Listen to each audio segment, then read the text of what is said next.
Hello, in this video I want to show you how to change system language on LG Smart TV. To do this, we'll need to click on the gear icon on our remote, then scroll down to all of the settings and enter them.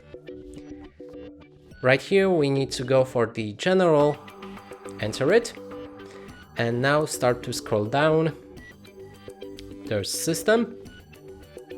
And first option is language. Now you can choose a different menu language, primary audio language, secondary audio language, keyboard languages, a primary teletext language, secondary teletext language.